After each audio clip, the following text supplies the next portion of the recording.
tanpa bandara, tanpa rumah sakit, tanpa kriminalitas, dan tidak ada jalan untuk pergi dari tempat ini kecuali samudra memberikan izin, hanya ada 47 manusia. yang merupakan keturunan langsung dari para pembangkang kapal, berjuang bertahan hidup di salah satu sudut paling terisolasi di dunia. Lalu, Apa alasan mereka memilih untuk menetap? Dan apa yang akan terjadi ketika seluruh dunia mulai melupakan keberadaan mereka? Apakah ini sebuah surga duniawi atau justru mimpi buruk yang nyata?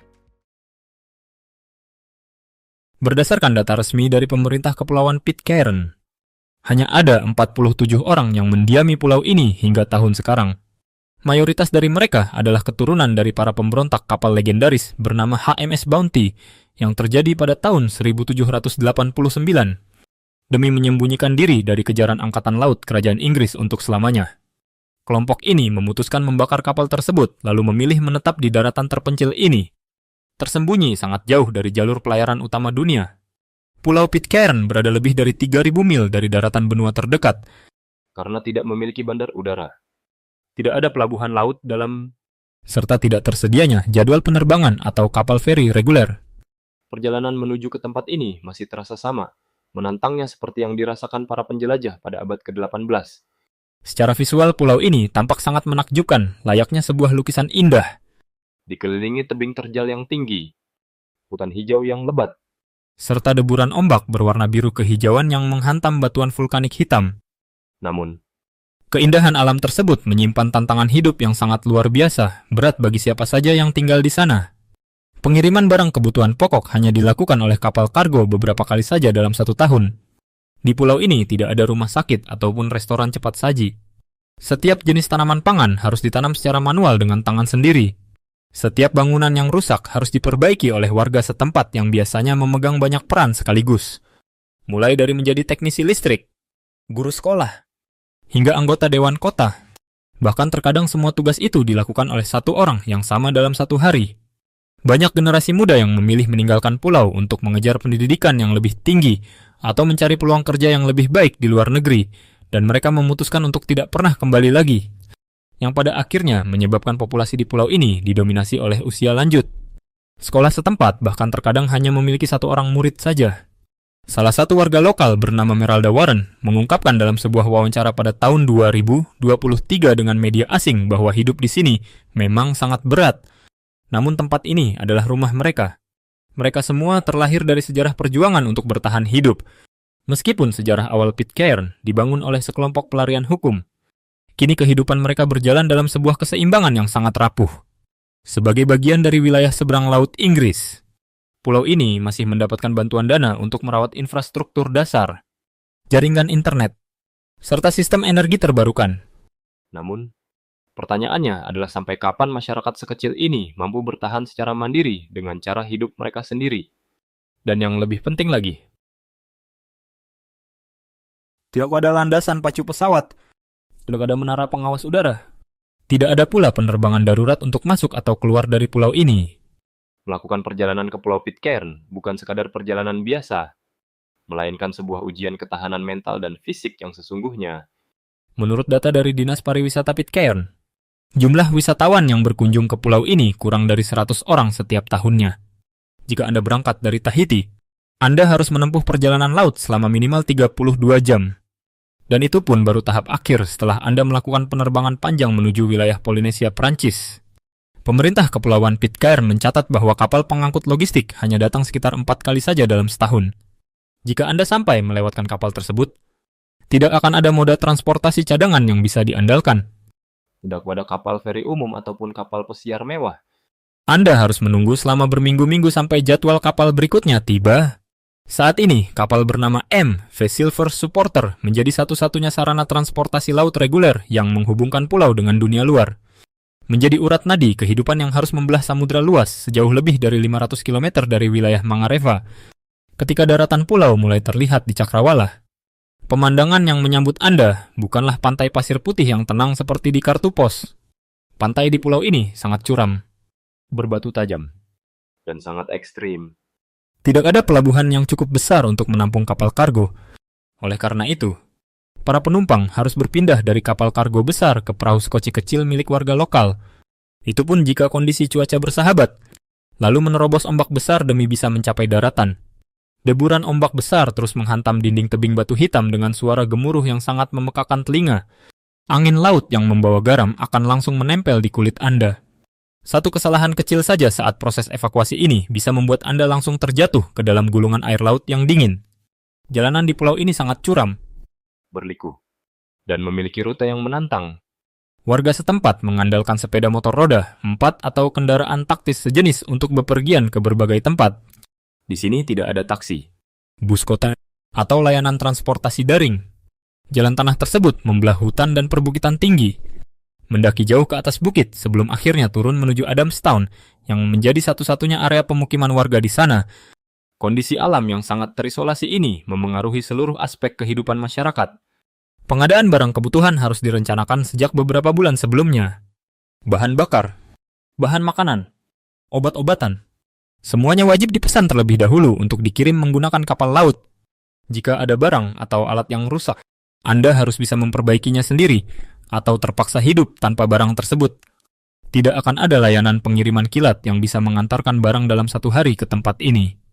Dalam sebuah wawancara pada tahun 2024 dengan Radio New Zealand, seorang warga setempat bernama Brenda Christian yang merupakan keturunan langsung dari Fletcher.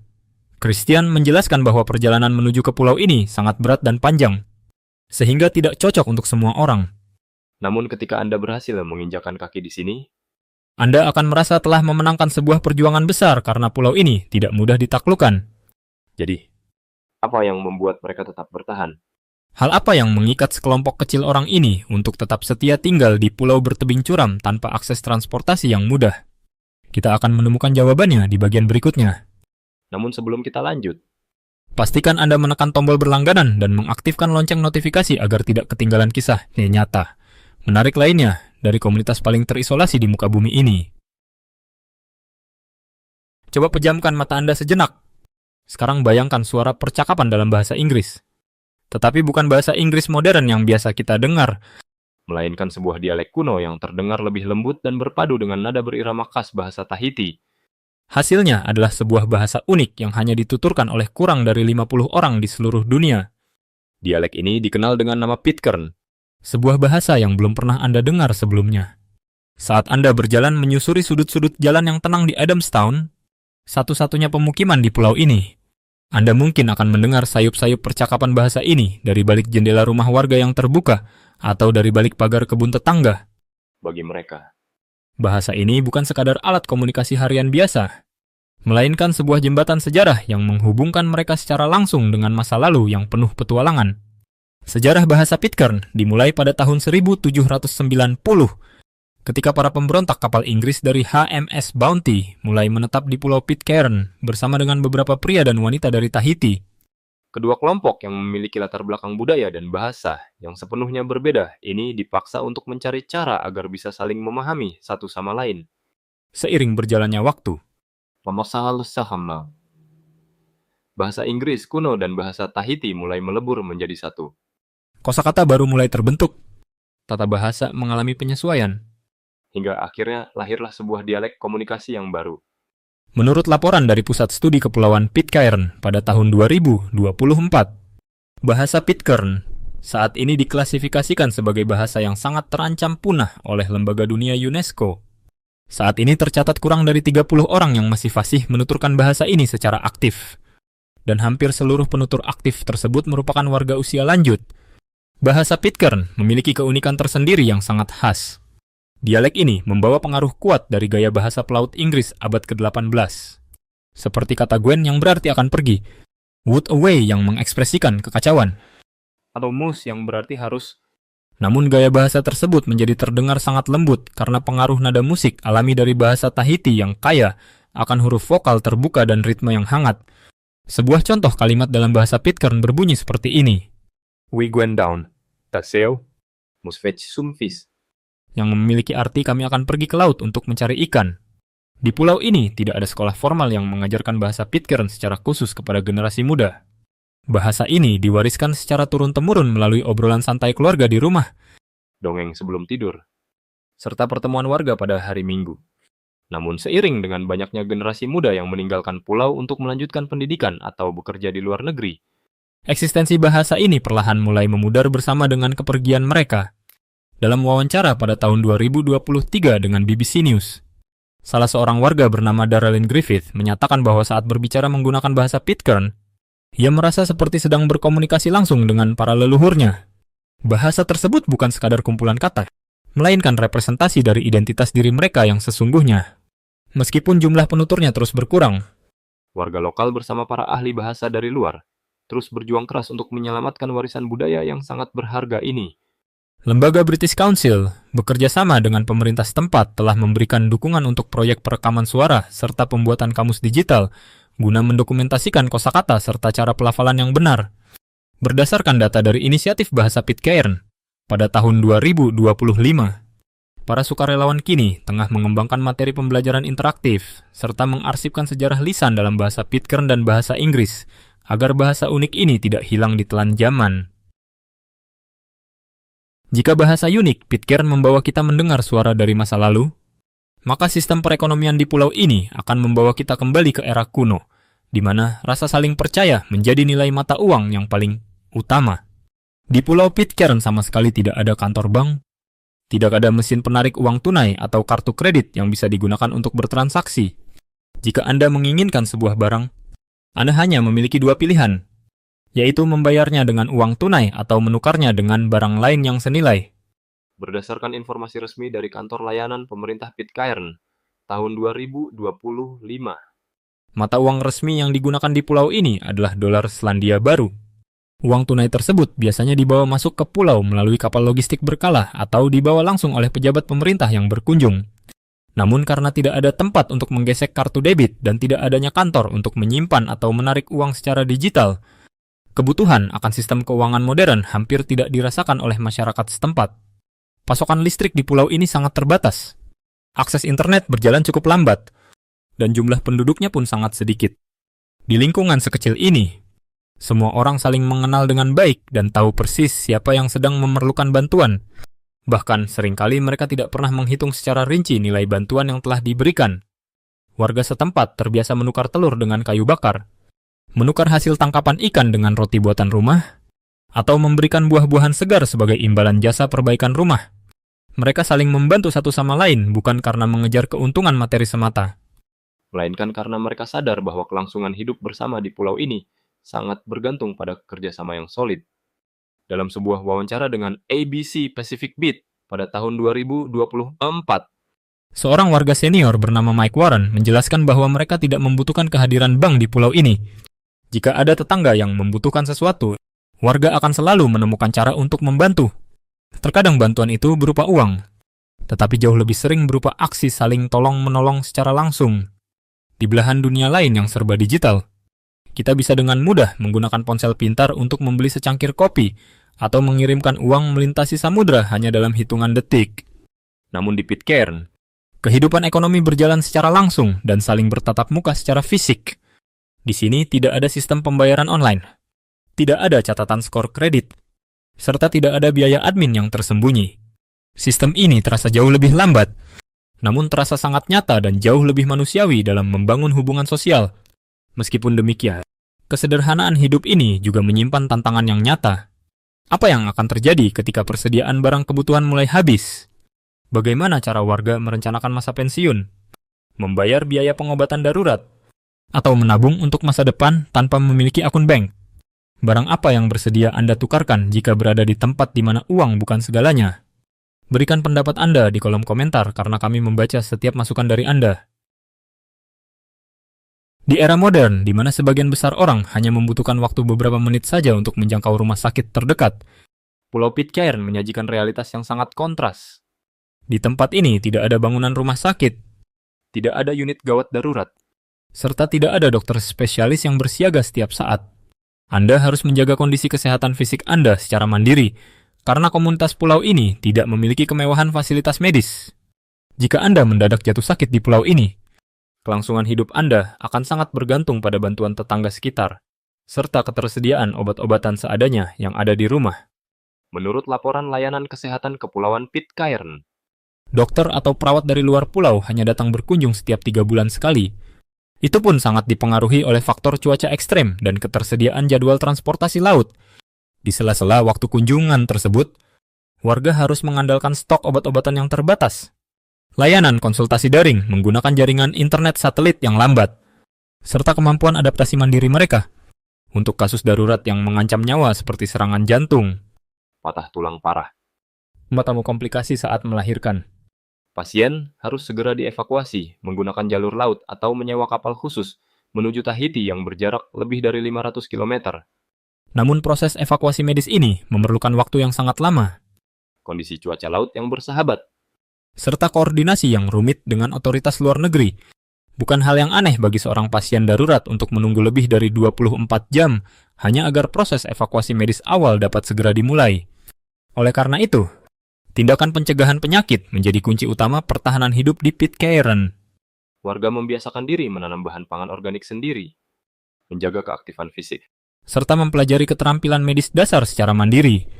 Berbagai pengobatan herbal tradisional, pemanfaatan bahan alami, serta intuisi turun-temurun menjadi panduan utama dalam mengambil keputusan medis harian. Namun tanggung jawab yang begitu besar ini tentu membawa tekanan psikologis tersendiri bagi warga setempat. Para orang tua dituntut harus menguasai teknik pertolongan pertama pada kecelakaan. Para tetua adat memegang peran penting dalam menjaga pengetahuan pengobatan tradisional tentang cara merawat luka terbuka, meredakan rasa nyeri, hingga menangani penyakit umum tanpa bantuan peralatan medis modern. Di Pulau Pitcairn, urusan kesehatan bukan sekadar masalah medis pribadi, melainkan bagian dari urusan komunitas bersama. Ketika ada salah satu warga yang jatuh sakit, Para tetangga akan segera datang berkunjung untuk mengantarkan makanan serta membantu menyelesaikan pekerjaan rumah sehari-hari. Masalah kesehatan yang dialami satu orang akan langsung menjadi perhatian bersama seluruh warga pulau. Inilah cara mereka bertahan hidup melalui kekuatan kebersamaan yang tulus. namun sistem sosial yang sangat erat ini tetap tidak mampu menyelesaikan semua permasalahan medis yang ada. Penyakit kronis jangka panjang, kebutuhan penanganan kesehatan mental, serta cedera traumatis yang terjadi secara mendadak seringkali menguji batas maksimal kemampuan komunitas kecil ini. Apakah Anda sanggup hidup menetap di sebuah tempat terpencil tanpa adanya fasilitas rumah sakit di dekat Anda? Jika jawaban di Kepulauan Pitcairn, Pancaran matahari bukan sekadar sarana penghangat tubuh, melainkan penggerak utama seluruh sendi kehidupan harian. begitu matahari mulai terbit, seluruh warga segera bergegas melakukan aktivitas harian. Saat matahari mulai terbenam, ritme kerja mereka pun perlahan menurun. Hal ini bukan sekadar kebiasaan hidup biasa, Melainkan suatu keharusan, karena setiap watt daya listrik sangat berharga di tempat ini. bila Anda berjalan menyusuri wilayah Adamstown saat hari mulai senja. Panamenimo Anda mungkin akan melihat pendaran cahaya dari lampu minyak yang menyala di balik jendela rumah warga yang tidak memiliki gorden, Suara siaran radio terdengar lamat-lamat. menyala berkat pasokan daya dari baterai yang diisi melalui panel surya. Aktivitas memasak makanan keluarga biasanya diselesaikan sejak pagi hari. Selagi berbagai alat elektronik rumah tangga masih dapat memanfaatkan simpanan daya listrik yang dikumpulkan pada siang hari, sistem kelistrikan di Pulau Pitcairn sepenuhnya terputus dari jaringan listrik daratan utama manapun di dunia. Menurut laporan energi terbarukan pemerintah Kepulauan Pitcairn, wilayah ini menggantungkan pasokan daya hampir sepenuhnya dari panel tenaga surya yang didukung oleh mesin genset diesel sebagai cadangan darurat. Namun karena bahan bakar diesel harus didatangkan dari luar pulau menggunakan kapal dengan biaya mahal dan jadwal yang sangat jarang, upaya menghemat penggunaan energi sudah tertanam kuat di dalam benak setiap warga. Penggunaan listrik di pulau ini sangat dibatasi. Berbagai peralatan elektronik yang membutuhkan konsumsi daya besar seperti pendingin ruangan, mesin pembeku berukuran besar, Atau bahkan alat pengering rambut sangat jarang digunakan oleh warga. penduduk pulau selalu merencanakan kegiatan mereka berdasarkan ketersediaan daya listrik yang tersimpan. Jika ingin mencuci pakaian menggunakan mesin cuci, mereka harus memastikan sisa daya baterai penyimpanan masih cukup melimpah. Bila sedang mengadakan acara makan malam bersama, Pencahayaan ruangan sengaja dibuat temaram, dan penggunaan lemari es akan sangat dibatasi. saat kondisi cuaca mendung selama berhari-hari, atau ketika mesin genset cadangan memerlukan perbaikan teknis, kebijakan pemadaman listrik berkala akan diberlakukan untuk melindungi sisa daya energi yang masih tersimpan di dalam baterai. Warga pulau selalu berusaha mencukupi kebutuhan hidup dengan peralatan yang ada dan seringkali menciptakan solusi kreatif mereka sendiri. Beberapa warga membuat alat pemanggang tenaga surya yang memanfaatkan limbah logam dan kaca cermin. Energi angin juga dimanfaatkan sebisa mungkin untuk menghasilkan daya tambahan. Sebagian bangunan rumah sengaja dirancang sedemikian rupa agar sirkulasi udara di dalam ruangan mengalir lancar, sehingga mereka tidak membutuhkan alat kipas angin elektronik. Penggunaan lemari pendingin seringkali dilakukan bersama-sama antar tetangga. Beberapa peralatan elektronik bahkan digunakan secara bergantian antar rumah, agar tidak ada satu keluarga pun yang menggunakan daya listrik secara berlebihan. Dalam beberapa tahun terakhir, pemerintah Inggris memberikan bantuan pendanaan serta dukungan teknis untuk membantu menyukseskan program transisi energi terbarukan di Pitcairn.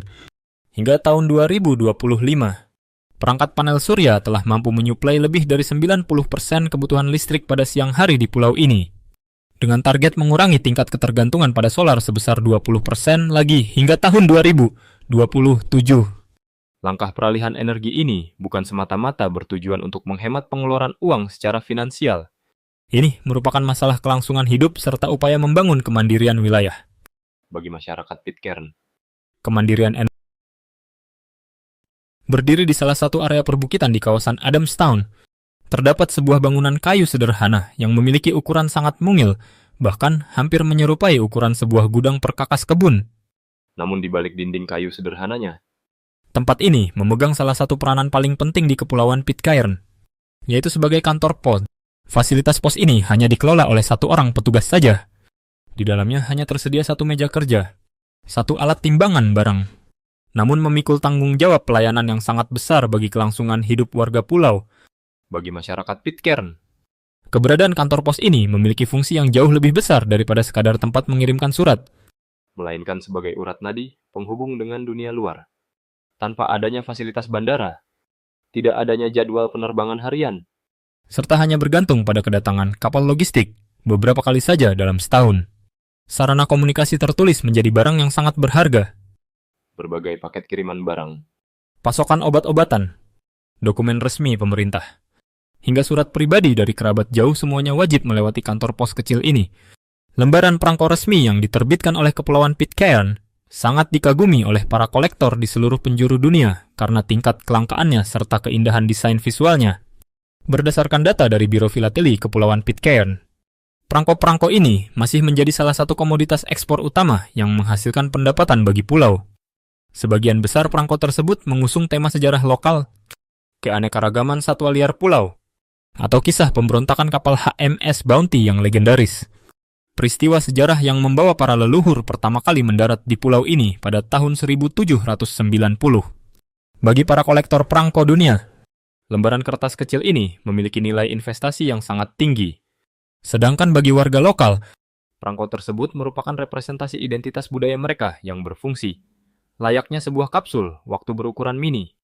Dalam sesi wawancara pada tahun 2024 dengan media The Guardian, Kepala kantor pos setempat bernama Jackie Christian menyampaikan bahwa setiap amplop surat yang dikirimkan lewat mejanya membawa kisah berharga dari kehidupan seseorang. kisah tentang kabar kelahiran bayi, Surat rindu untuk cucu yang tinggal di Selandia Baru, hingga dokumen resmi yang ditujukan untuk pemerintah Inggris. Semuanya bermula dari meja kerja mungil yang ia kelola sendiri. Sebagai satu-satunya pekerja pos di pulau tersebut, tugas Jackie tidak hanya sebatas membubuhkan cap pos dan menyortir surat-surat saja. Ia juga bertanggung jawab penuh mengelola dokumen administrasi kiriman, mengurus proses pemeriksaan bea cukai, melayani penjualan barang souvenir untuk para turis asing, hingga membalas berbagai pertanyaan dari para kolektor perangko yang tersebar di berbagai belahan dunia. Ukuran bangunan kantor pos ini memang sangat kecil. namun fungsi sosial yang dijalankannya sangat luar biasa besar. Tempat ini di wilayah Kepulauan Pitcairn, Anda tidak akan menemukan bangunan penjara. Tidak ada mobil patroli aparat keamanan yang berkeliling. Tidak tersedia pula satuan kepolisian penuh waktu. Dan satu hal yang paling mengagumkan adalah wilayah ini hampir sepenuhnya bebas dari segala bentuk tindak kriminalitas. Di pulau ini, penyelesaian masalah hukum dilakukan secara kekeluargaan di tingkat lokal. Semua warga saling mengenal satu sama lain secara mendalam, Mulai dari nama lengkap, karakter suara, hingga kisah masa kecil masing-masing. Adanya perselisihan paham antar warga tidak akan berujung pada meja persidangan formal di pengadilan. Masalah tersebut biasanya diselesaikan melalui obrolan santai di depan pagar kebun, acara makan bersama, atau dalam forum rapat warga desa. Ketika terjadi suatu ketegangan sosial, Permasalahan tersebut biasanya akan dibicarakan secara terbuka dan transparan. Semua pihak saling mengutarakan pendapat dan mau mendengarkan satu sama lain untuk mencari jalan keluar terbaik. Meskipun demikian, Pitcairn tetap memiliki landasan hukum formal yang jelas. Sebagai wilayah seberang laut di bawah naungan kerajaan Inggris, hukum yang berlaku di pulau ini tetap mengacu pada hukum negara Inggris. Namun dalam praktiknya, Penegakan hukum secara formal sangat jarang diperlukan oleh warga. Berdasarkan data dari kantor tata kelola pemerintahan Kepulauan Pitcairn, saat ini tidak ada aparat kepolisian tetap yang ditugaskan di pulau tersebut. Seorang petugas keamanan sukarela dari kalangan warga lokal baru akan ditunjuk apabila memang sangat dibutuhkan untuk menjaga ketertiban. Di pulau ini tidak ada tahanan. dan bangunan sel tahanan kecil yang sangat jarang digunakan pada beberapa dekade, lalu kini dibiarkan kosong tanpa penghuni. Sebaliknya, berbagai bentuk perselisihan warga diselesaikan melalui proses mediasi. Terkadang melalui forum pertemuan warga di balai kota atau melalui musyawarah Dewan Pulau. Peran para tokoh tetua adat sangat krusial dalam membimbing jalannya perdamaian.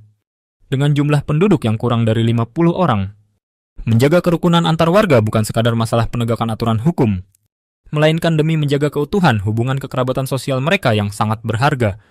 Gaya hidup damai ini tentu menyajikan pemandangan yang sangat kontras jika dibandingkan dengan kehidupan masyarakat modern pada umumnya, di mana sistem hukum berjalan sangat rumit dan terasa kurang humanis. Faktor isolasi geografis tentu memegang peranan penting di balik kondisi ini. Di tempat ini tidak ada orang asing yang tidak dikenal. Dan dengan jumlah populasi yang sangat sedikit, hampir tidak ada ruang bagi siapapun untuk menyembunyikan kesalahan tindakan mereka. Baik secara fisik maupun secara sosial. Kedekatan hubungan sosial yang sangat erat ini secara alami menciptakan kontrol sosial dan rasa tanggung jawab moral yang sangat tinggi. Sebuah kondisi yang sulit diterapkan di tempat lain yang berpenduduk padat. Bagaimana cara menjalankan pemerintahan di sebuah tempat di mana setiap orang memegang banyak peran sekaligus? Mari kita simak bahasan selanjutnya mengenai sistem pemerintahan minimalis di pulau ini, di mana setiap suara warga memiliki pengaruh yang sangat besar. Sistem tata kelola pemerintahan di Pitcairn dijalankan oleh sebuah dewan pulau yang dipilih langsung oleh warga. Terdiri dari sekelompok kecil individu, termasuk wali kota, wakil wali kota, serta beberapa anggota dewan, di mana masing-masing orang memegang berbagai macam tugas sekaligus. Sebagian anggota bertugas memimpin jalannya rapat warga. Sebagian lagi bertugas mengelola sistem penampungan air bersih, Mengawasi operasional kantor pos. atau mengordinasikan proses pendaratan perahu skoci di pantai. Karena jumlah populasi penduduk dewasa di pulau ini sangat sedikit, hampir seluruh warga yang telah dewasa terlibat secara aktif dalam berbagai aspek pelayanan publik pemerintahan. Pada suatu hari, Anda mungkin akan bertugas melakukan kerja bakti membersihkan fasilitas umum. Dan di hari berikutnya, Anda sudah harus membantu merumuskan keputusan bersama komunitas, atau membantu memperbaiki mesin genset desa yang rusak. Model pemerintahan minimalis ini terbentuk bukan karena sengaja dirancang sejak awal, melainkan berevolusi secara alami berdasarkan tuntutan kebutuhan bertahan hidup di pulau. Tanpa adanya akses langsung ke infrastruktur pemerintahan modern yang lengkap, warga pulau dituntut untuk mandiri dan belajar mengelola urusan internal mereka secara efektif dan efisien. Alih-alih melimpahkan penyelesaian masalah kepada pihak luar, mereka memilih untuk menyelesaikannya secara gotong royong. Jika ada fasilitas umum yang rusak, mereka akan memperbaikinya bersama-sama. Jika ada tetangga yang membutuhkan pertolongan, semua orang akan segera datang membantu. Rasa tanggung jawab tidak dipaksakan dari atas ke bawah oleh aturan hukum yang kaku, melainkan tumbuh secara alami dari dalam rutinitas kehidupan harian mereka. Sebagaimana yang dijelaskan dalam laporan tata kelola tahunan Pitcairn yang dirilis oleh pemerintah Inggris. Sistem pemerintahan mandiri ini terbukti berjalan sangat stabil karena dilandasi oleh rasa saling percaya antar warga, transparansi yang tinggi, serta komunikasi publik yang rutin dilakukan melalui forum diskusi terbuka. Di pulau ini tidak ada istilah warga yang hanya menjadi penonton pasif. Setiap sumbangsih tenaga dan pemikiran dari masing-masing individu memiliki arti yang sangat penting bagi kelangsungan hidup komunitas. Dalam sesi wawancara pada tahun 2024 dengan media The Telegraph, sama halnya dengan sistem pemerintahan Pitcairn yang sangat bergantung pada partisipasi aktif dari seluruh warga, sistem pendidikan di pulau ini juga berjalan dengan prinsip yang sama, di mana suasana di dalam ruang kelas terasa sangat erat dengan nilai-nilai kekerabatan komunitas melebihi kurikulum sekolah itu sendiri. Saat Anda melangkah masuk ke dalam bangunan sekolah Kepulauan Pitcairn, Anda tidak akan menemui deretan meja belajar siswa yang tertata rapi atau mendengar suara nyaring bel sekolah yang menggema di koridor yang padat oleh siswa.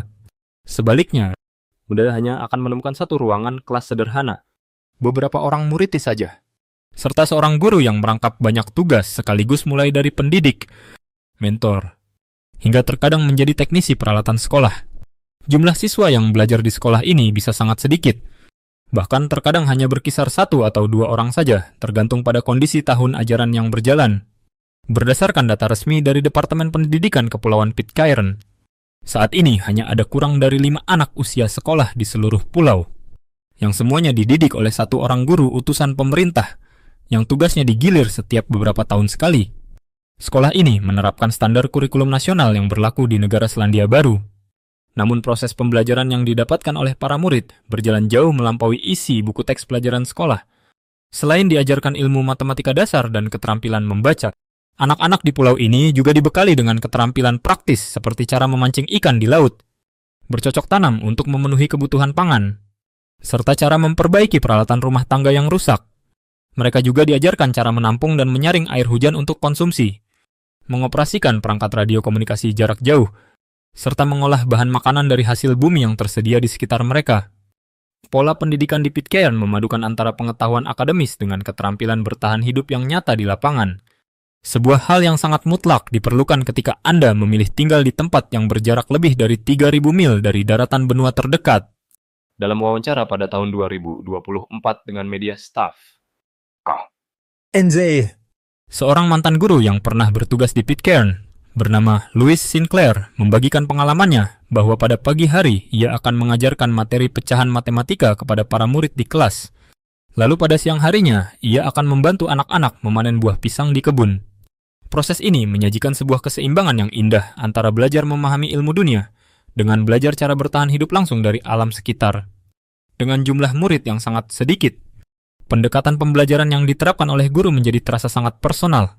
Setiap anak mendapatkan perhatian penuh secara individu, dengan materi pelajaran yang disesuaikan dengan tingkat pemahaman serta minat bakat masing-masing anak.